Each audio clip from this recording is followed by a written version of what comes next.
And Jennifer is here to talk about the Learning Support Inclusive Education piece, do a little intro on that. So I think we're good to go. And having done that, this is the Education Committee of the Whole. And our mandate is to discuss and make recommendations to the board on aspects of learning, of teaching, first, learning, and educational equity. We will strive to have all students receive whatever they need to develop their full academic and social potential and to thrive every day. At this point, I would like very much to give thanks to the Indigenous people who have lived on this land for time immemorial, specifically the traditional territory of the Qualicum and Nawis First Nations. And I always like to reflect as I walk. And what I noticed this morning is that the eagles are back around my place anyway, and it looks like they're starting to nest. So that's always a good thing for me. Anything in terms of the agenda that we would like to change? Our agenda comes out quite early, so I just wanted to take a moment. Associate Superintendent Wilson. If time permits, I can share the State of the Child and Youth report. It is now public, and there's also a generic PowerPoint presentation that the group is sharing with individuals or with groups. Perhaps we could get to that, and then next time you might want to speak a little bit more in depth to it. Is that okay with you, Associate Superintendent? Great. Onward we go, and I am going to turn it over to Mario to take it away, Mario. Thanks, Elaine. I'm really yeah, the next item that we have on the agenda is a little bit of an intro into learning support inclusive education with Jen Furman. And I think, Jen, you might have something to share with us, and I'm going to get Rudy to manage that because I'm hopeless. Well, actually, I'm not hopeless with technology, but he's certainly more on it than I am. So over to you. Sure. So I have, can you see what I've shared? Yes. Okay. So thank you so much for inviting me and for giving an opportunity to share what we've been doing within learning support. And I thought maybe it would be helpful if I just sort of give a snapshot of what work we've been doing since September. I was really inspired by Katie's call to action around Standard 9. And so at the beginning of our meetings, it would be helpful if there we go. When we gather, we actually start with a welcome and practicing the Halkminum language. The last couple of meetings, we then move into a learning circle. And the meetings that I host invite all of the learning support teachers, and there's approximately 30 to 32 people who come once a month to the learning support meetings. And just going into circle provides us an opportunity to hear about thoughts. And I think reflection is really important in the work that we do. So each month I'll have a quote that we read and think about and then speak to it. And all of our work is really anchored in the plan for inclusion, the vision of inclusion, which the district spent a lot of time working on over the last 2 years. And the importance of belonging and to be always learning ties into that circle. It means that we, as learning support teachers, are also doing that work. As you know, a lot of our work is also grounded in Bruce Perry's work around the 3 R's. And we're always thinking about how do we connect with kids and the importance of getting to know them. To know that if we regulate the brain, we'll be ready to relate to others, and then we can go into learning from there. So from a district model, we know that some students may need more supports than other students, and this is a model of equity where classroom supports are those general, overall inclusive supports, and then some have targeted supports, and a few have very individualized supports.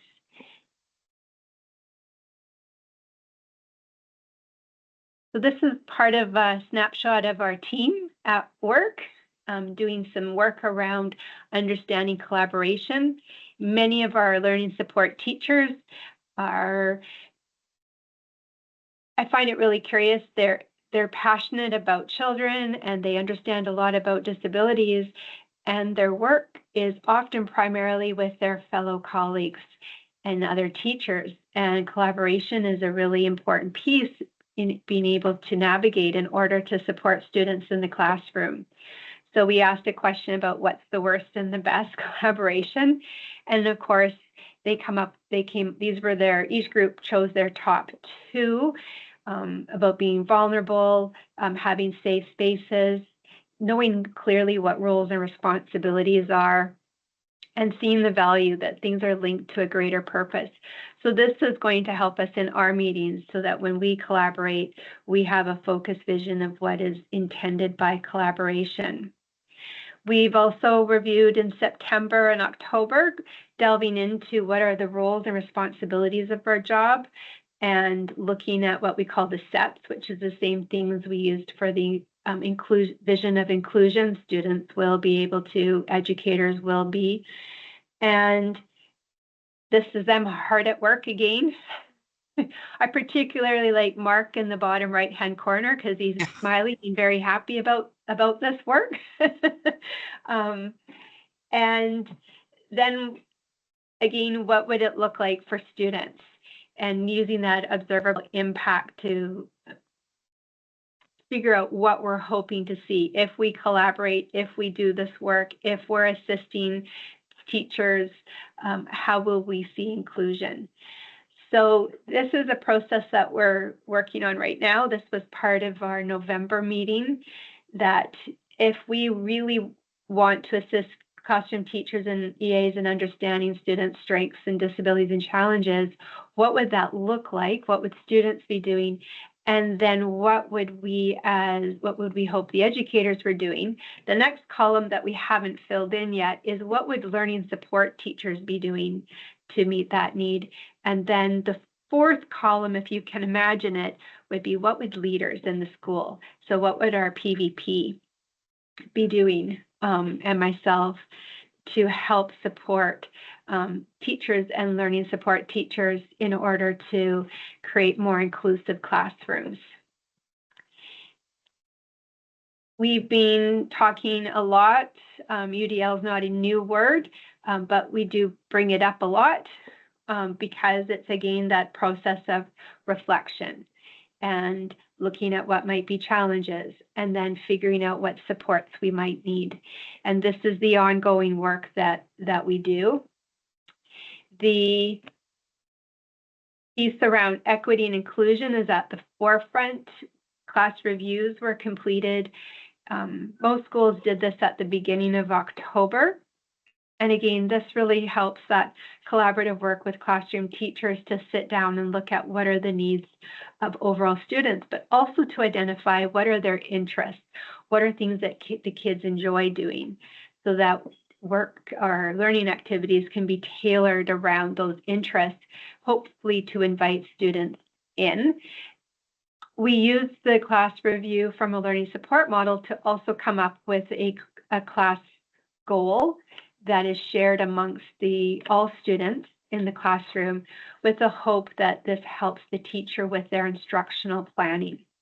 It also gives a really key role to that learning support teacher to have a meaningful contribution in planning with the classroom teacher. Right now, as we speak, learning support teachers are busy writing up student IEPs. They've met with parents and classroom teachers and school-based teams to discuss those needs. And we know that if you're going to really have an authentic goal, you need to have objectives that align with that goal and then strategies. This might be some new language. The updated manual for inclusion talks about different domain areas, and each of these domain goal areas and domains are directly linked to the range of challenges. So for example, if a child has autism, then social communication and independent living, one of those must be a primary goal area. So domains align with ministry designations. And so we have approximately 5 new learning support teachers this year, but even so, it's a good reminder at each meeting to just go through what it means to how to write a competency-based inclusive educational plan. And this is really focusing on strengths, and going back to those domains help guide that work. We know also that when we write good, solid IEPs, most likely other children will also benefit from that. And so the more that we can have shared goals in a classroom, it helps meet the needs of many more students. This is a slide from one of my slide decks around what's up next, because we're always planning for the future. Like I mentioned, their IEPs are due on the 16th, so now is not a good time to contact a learning support teacher for a meeting. They're busy. We have all sorts of things that are connecting. When Rudy with literacy is putting together a workshop, I try to include that in our updates, just to invite learning support teachers to participate. Jessica Minahan is doing a webinar, and just getting out as much professional development and opportunities for our learning support teachers. When we come back in January, we're going to be making more connections to the group. Bill has been working with the group Brain and Belonging. And again, this comes back to that Bruce Perry's work. And just as we had Autumn present at our last meeting around brain and belonging, and again, delving into the underworkings of what's happening in the brain. And sometimes what we see on the outside is not not actually who the child is, it's the state that they're in. So for example, a hungry child might portray behavior in a different way.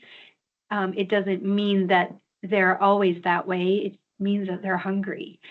And one of the things that group is, one of the phrases that stood out for me is that a state is not a trait.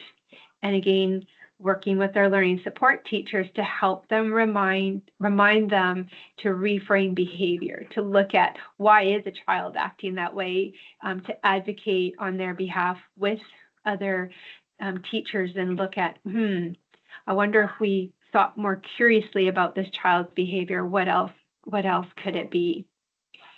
And so a big part of the meeting and our work is to share resources, to build capacity within our learning support team, and to share things out, which is an integral part of every meeting, and then coming back to that circle about reflecting, making connections with each other, and developing relationships. So that's an update of where we're at. Thanks very much, Jennifer. And I didn't tell you this ahead of time, but please send your PowerPoint on to Mr. Terpstra so that it can be embedded in the Education Committee report. Mr. Terpstra, you're all right with that? I'm hoping. Yeah. Really important stuff. And I guess for me, I mean, I've been in this biz for a while, and doing mostly behavior stuff. And behavior is it's just another form of communication. So, you know, what's that meaning behind the behavior? And then trying to make sure that kids get what they need in order to feel comfortable at school. Inclusive practice is something that we're continually looking at. So thank you for that. Any questions or comments from the rest of the gathered assembly? Ton of information there, Jennifer. I think just looking at Bruce Perry's work on neurodevelopment is a master's thesis in itself. So, and UDL, of course, is so important. So thank you very, very much for this presentation. And I think I don't see anybody's hand. So you can certainly stay with us, but if you would prefer to leave us, we all understand. All righty. We are moving along then to some education updates from the Director of Instruction and the Associate Superintendent. I've allotted 15 minutes for this. We are kind of on schedule, so we're doing okay so far. So over to Rudy, are you going to start?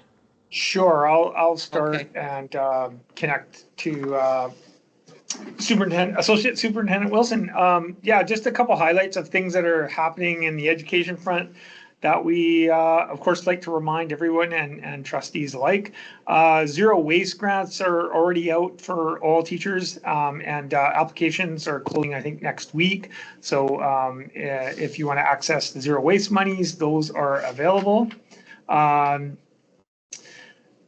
Jen already mentioned the Weaving Local Indigenous Knowledge and Literacy event is coming up December 3rd. This time we'll have Leighton Schiller, but we're doing a learning round at Bolinas in one of the classrooms, along with shared learning both before and after that session.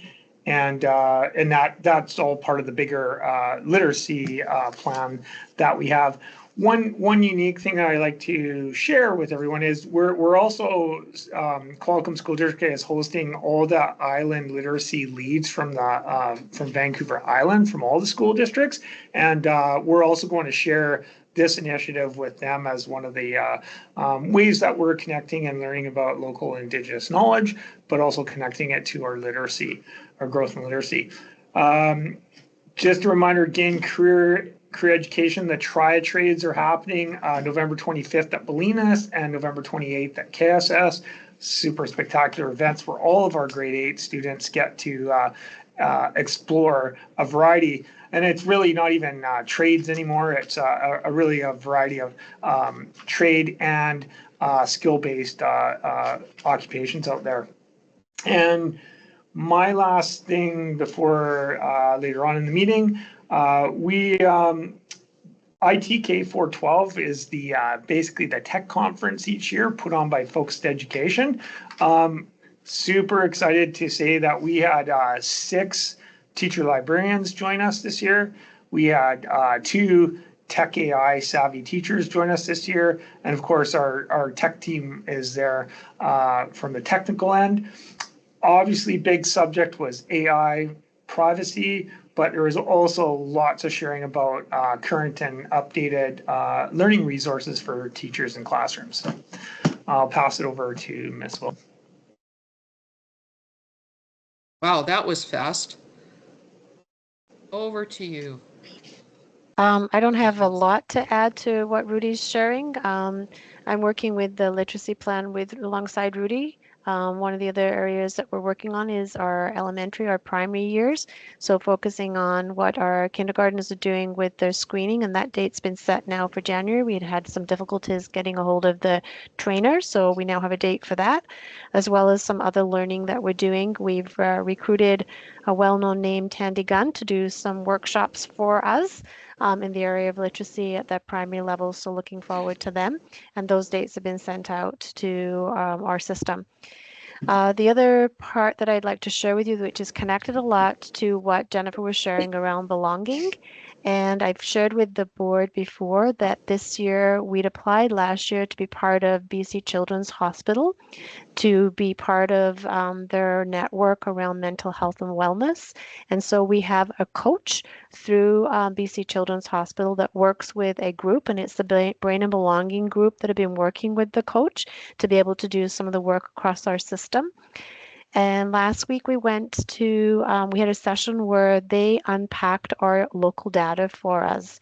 That local data being any data that students completed, so the McClure report, YDI, IDY, YDI, sorry, EDI, also the student learning surveys. Sorry, they used to be called can't even say the word today. That one, Satisfaction surveys. that's the word one. That's the word I was looking for. It wasn't on the tip of my tongue. But they bring all of that data in, as well as some of our staff data to be able to look at, well, how are our adults feeling as well? And you know that we're doing the Guiding Minds survey again this year. So that's really good data for able to see where our staff are at. And it's all about connections. One of the things that we were talking about with that group goes back to what Jennifer was talking about, is that belonging. And that came out above and beyond everything else. So hence why we have it as part of our STRAT plan, is that when students feel a sense of belonging and connected to their schools, they're coming to the schools, they're attending schools, they're participating in clubs, they're doing all of those great things. So I'm really excited about what we've started with the Brain and Belonging work to be able to continue that education across our system. The other update that I'll do briefly, and it's not a lot that I can give you or more information at the Ed Committee, is the Integrated Child and Youth Team known as the ICY. You know that program leads were removed from all of the ICYs up and down the island by Island Health. There was a newspaper report that came out today based on the media release coming out from the Minister of Health saying that they're directing ICY to put the program leads positions back into as they were doing the job that they were doing. I got contacted by our local paper this last week, and what I share with the local paper is that we've not had any formal communication from Island Health around what that looks like in our community or how that's going to go. So that's what was quoted in the paper. That's all we know. We know as much as what the media releases are. We've been given no additional information. And so I know DPAC had sent a very strong and supportive letter around making sure we're supporting mental health in our community for children, youth, and families, and that was a really key position. So no news as of yet, but I know that there's lots of meetings, or we've been told that there's lots of meetings going on in the ministry level, and hopefully we'll hear something shortly in terms of what impact that's going to have on our community. And meanwhile, we may have lost a really awesome person in this role, which disturbs me. But there you go. Yes, and we also picked up a really awesome person that was in that role that happened to be available for a position that's been filled in and doing some counseling work as a counselor at KSS. So oh, cool. Oh, good. Yeah. So again, blessings, come in disguises sometimes. And so our students in our community have been benefiting from that individual's work and support. Thank you, Associate Superintendent Wilson. You guys have given us a ton, you people have given us a ton of information, and I've been taking notes, but I will send this to you, Mr. Terpstra, when I'm done, and please feel free to add anything to help us round out our Ed Committee report. Any questions or comments from anyone assembled? Everybody's just listening carefully. Okay. We're going to move right on then to the Racial Equity Together. This report came out a while ago, but it's the K-12 Anti-Racism Action Plan. I wanted to make sure that people were aware of what we're doing with this plan and around the whole, I guess the theme of this has been inclusion this time. So over to the Director of Instruction, Mr. Terpstra, to talk about the plan, and the PowerPoint that I'm sure he has will be embedded in the Ed Committee notes. Thanks. I'm not sure if it's a good thing or a bad thing that it's a predictability that I have a slideshow created, but I do. And before I share it, I just wanted to what I've done is I'm going to do a high level summary of the anti-racism action plan, which has been in place for about 3 years now. And then also some of the responses that the Qualicum School District it has done and is doing currently related to that plan. And so with that, I will start my screen share. And you can see that, everyone? Yep. Awesome. So the K-12 Anti-Racism Action Plan, promoting equity, diversity, and inclusion in schools. That's what it looks like there, and I can also, we'll put a link to it actually in the webs in the report. Now I just got to figure out how to change slide. There we go. So this is again from the report, why anti-racism in education, and why did the ministry, and it was interesting because the kids actually identified this about the education and the role that schools play. So the impact of racism in schools affects families, staff, creating barriers to equitable learning and development. The role of schools in inclusivity, and that's been quite a theme today in our inclusive ed report as well. And then alignment with equity and alignment with equity commitments. This initiative aligns BC's commitment to equity and human rights, emphasizing moral and legal responsibilities. So the overview of the plan as the ministry gave it was systemic change focus. The action aims to drive systematic change throughout the education system to combat racism effectively.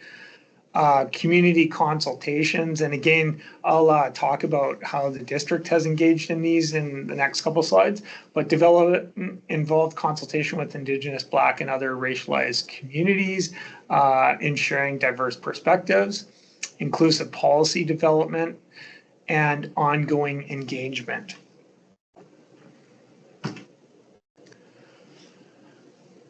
The actions that were given to us by the Ministry for School Districts: establish anti-racism policies, professional learning for staff, engagement, engage student and families, and also review curriculum and data. And so this next slide is really some of the things, and again, this is high level, but the initiatives that Qualicum School District, so inclusive classroom practices.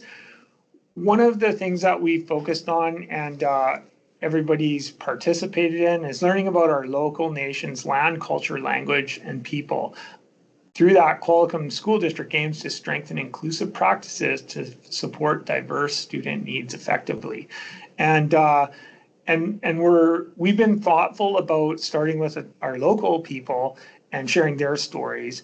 And that's one of the things that the project that Katie Marin, our principal, has been leading is the timeline, which was shared with the entire district on the district day.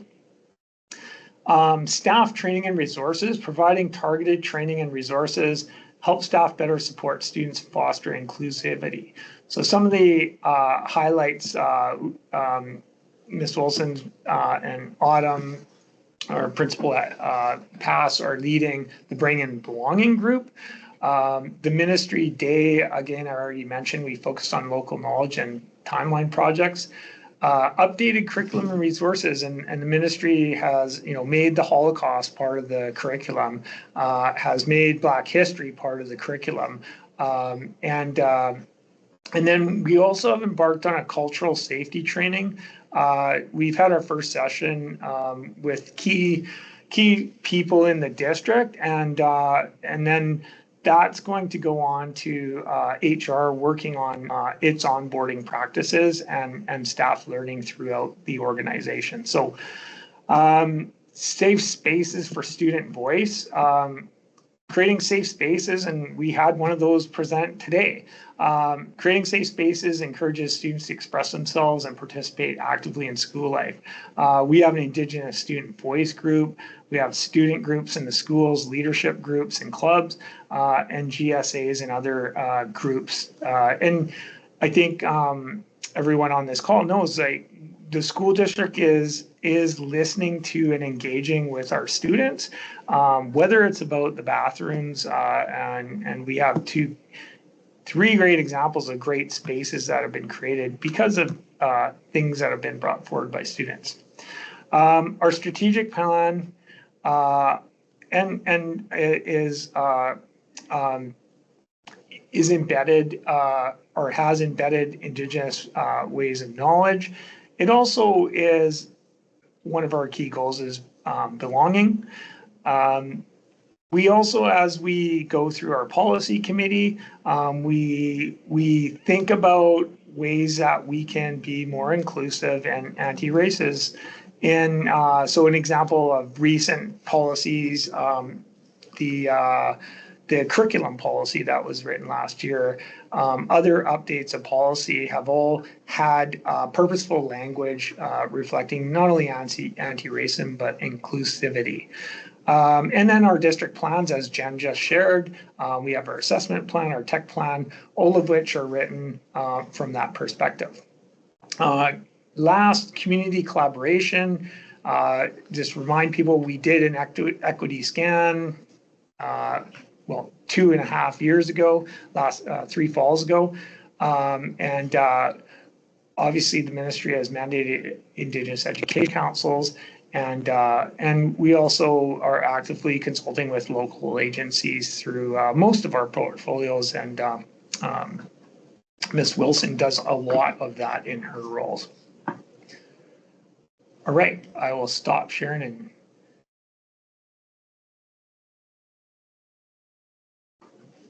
Thank you, Director of Instruction, Mr. Terpstra.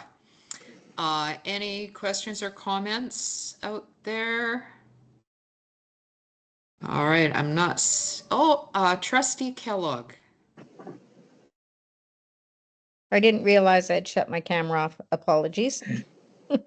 I probably hit it when I was shutting my mic off. Anyways, I just wanted to say that's a really interesting document.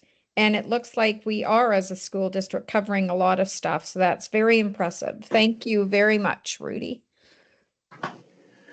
Yeah, I actually just wanted to, I'm going to, because of what some of the things that the student said, and also just because we always like to take the opportunity of our platforms and share. I'm going to share 2 screens. First is just the erase bullying, this is an awesome resource that both supports students, adults, and school staff to build safe, caring, inclusive communities. There's lots of great resources for teachers and educators, but also for students to be able to, and you can see Indigenous education, safety online, and there's lots of lesson plans in this site itself. And then the other resource I'm going to share is from Focused Ed, and again, this is an organization that basically collates resources for the entire province. All schools are members, but if you can see in this section, there's digital classroom collection, technical support, K-12 evaluated resources. But if you go down, there's student AI literacy lessons. This is new Black Canadian grades 6 to 9 learning resources.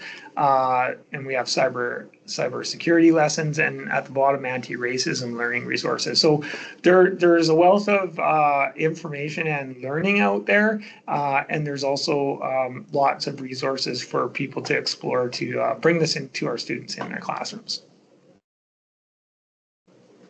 Thank you. Maybe you could embed those two in the reports. Sure. Because what the heck, eh? We might as well. Trustee Kellogg. Yeah, I just wanted to say, did you say that first ministry document that students can have access to that, or?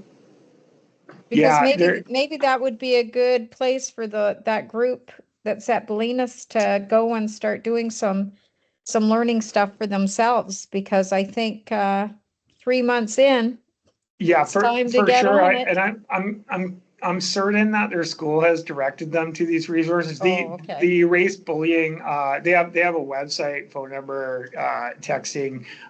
You can report and but also the resources. Yeah, but I will follow up with the school on that. But yeah, it's out there for students, and we share it with them quite regularly. It's And quite it's been around. Yeah, Sorry. I was just going to say, it's really disheartening to know that kids are still having to go through this kind of stuff. And I think they feel that there should be something solid that can be done, and it's such a tricky subject. I think it always was, actually. And I So, think, yeah, sorry, that's okay. I think part of it is, yeah, I was way back in the day a Focus on Bullying presenter too, and that sort of predated the Erase stuff.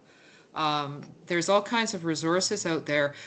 I think where we might have to talk a bit as a board is under our student discipline and under consequences. And I'm a believer in restorative practice, so I'm a believer in inclusion and restorative practice rather than, sending kids away from the school.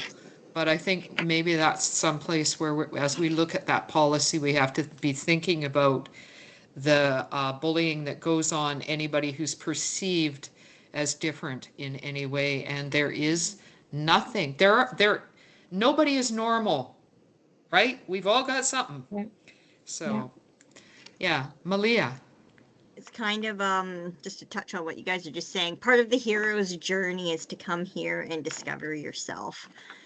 But what I'm curious about is the Brain and Belonging group, because this has come up quite a bit in a few different presentations, and it sounds very interesting and something like that parents can also learn as we think of ideas for DPAC as well. Yeah. Okay, I'll add that to the list for a longer conversation when we get there. Okay, Trustee Austin. Sorry, I don't mean to bring politics into things, but I think after this discussion and after the student, I think it's a good time for us to pause and reflect at this time when we see in other places in the world that are actively dismantling their DEI programs in the workplace and especially in the schools, and actively taking it out of school curriculums and anything that touches on racism or inclusiveness and diversity, and I think we should all pause and go, thank goodness the work continues in BC. Thank goodness the work continues in our school district, but it is something to reflect on, and we have to continue being vigilant. Thank you. Yeah, it does get political quite quickly for me anyway. Mr. Woods, and I was just going to say as well, I'm aware as I read the teacher magazine of how many resources are out there from BCTF as well. So I just wanted to acknowledge that. And over to you, Mr. Woods. Yeah, no, thank you for that. There are lots of resources regarding those, and there's continually often a lot of resolutions that come to our RA meetings and big provincial-wide meetings. I guess there's a question back, I think, to Rudy's slideshow regarding staff training.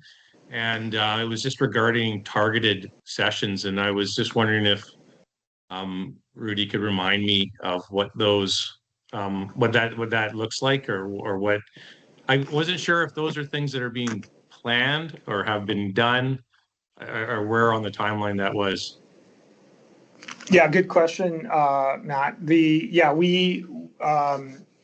Katie hosted a cultural learning session by guest speaker, and HR, myself, Peter, were in attendance along with her staff, and with the purpose of HR will be developing that as a part of the onboarding, and of course, with all our newer initiatives, we will make sure that all staff will receive that learning as well.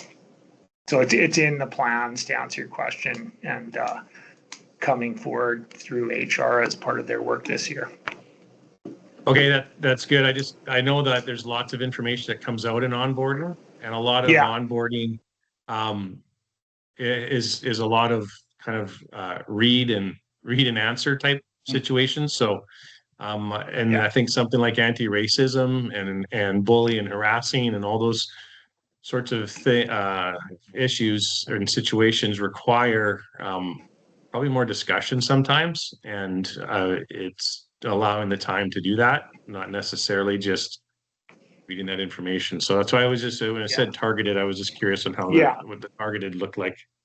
Thank you. Onboarding is definitely our starting point, not our end point. Yeah, point taken. Thanks. Yeah. Thanks. Anything further? I'm going to turn it over to Associate Superintendent Wilson for a very quick discussion, because I've got you down for January there, Associate Superintendent Wilson, on the State of the Child and Youth Report. This is available. I've actually looked at a copy of it as well, so it is publicly available. And again, we'll put the link in the Education Committee report, won't we? Yes. Okay, so over to you. I will do a 3-minute screen through a very comprehensive document, but I did want to bring it forward here because I know that the working group is planning on doing some presentations to City Council and Town Council and other groups. So I wanted our Board of Education to also be aware of what some of the things that is being said through this report, and then some of the requirements that moving it from insight to action and what that looks like. So I'm going to share my screen and just show you, those of you that have not seen the report itself. And then I've got a little PowerPoint that has been created for those that are sharing this document that I will walk through. So you've seen that, because that will be what will be shared at the City Council and Town Councils. So it is a State of the Child and Youth Report for our Oceanside community. There was a small working group that came together. It was funded through United Way to be able to look at our community data. And so we had a person that we hired to be able to pull this report together.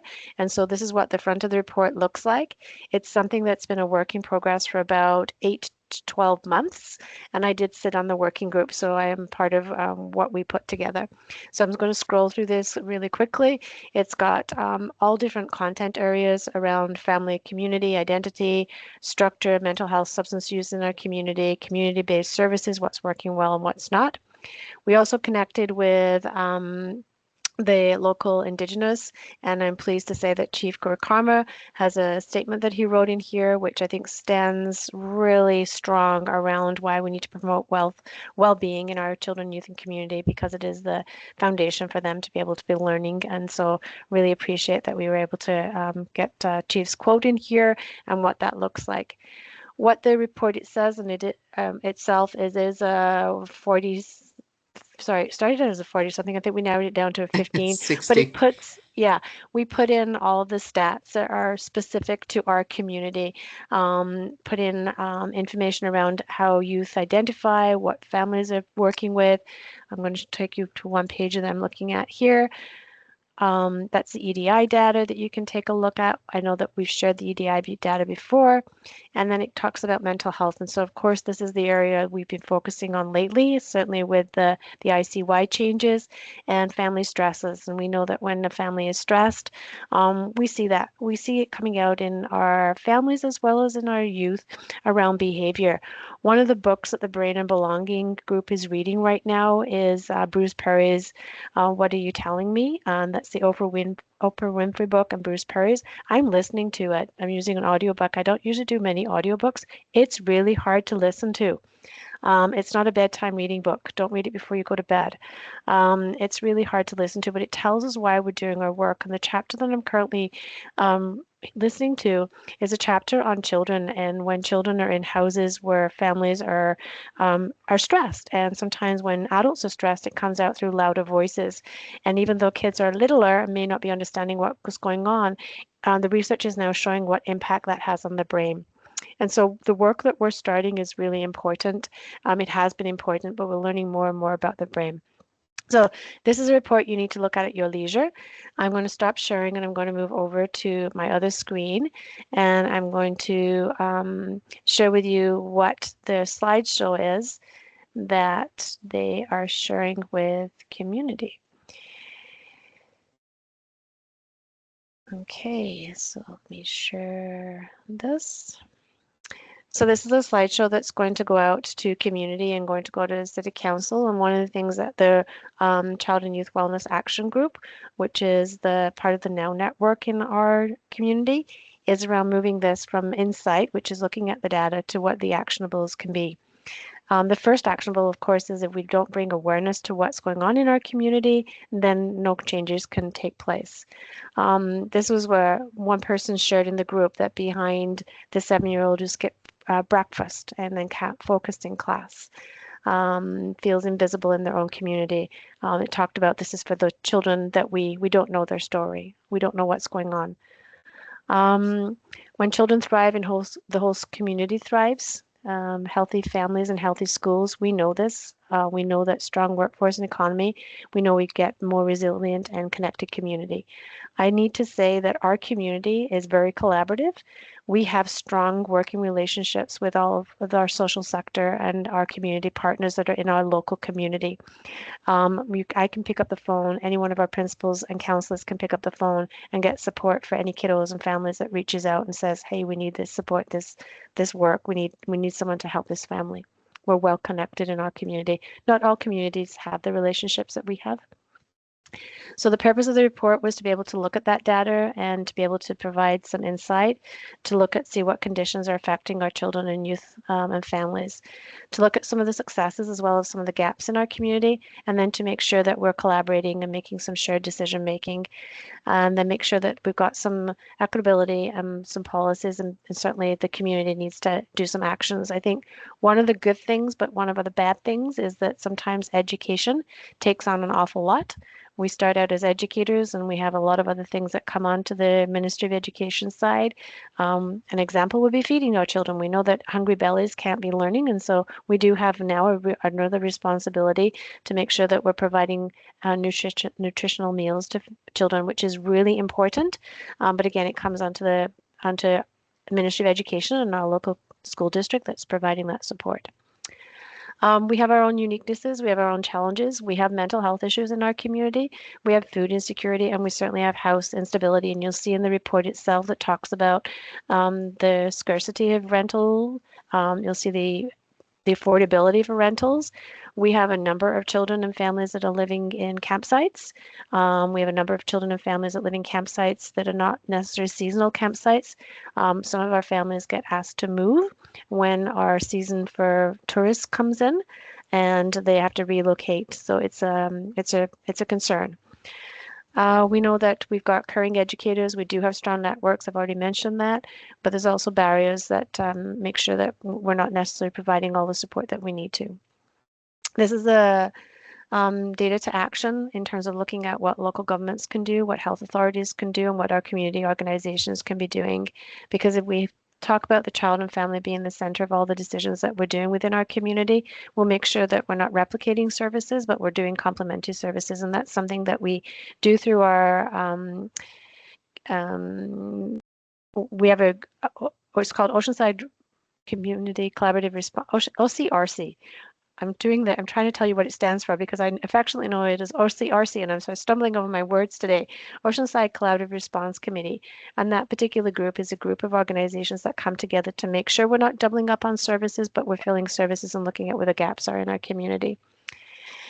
And we know when all these partners do come together, then that means that we're supporting children, youth, and family. And so this is a lot. These are the recommendations that came out of the actual report. And so this is a working group looking at what recommendations can we tell people. Let you read that yourself. And I know that what we need to be focusing on is mobilizing change and looking at how we best support and who does what.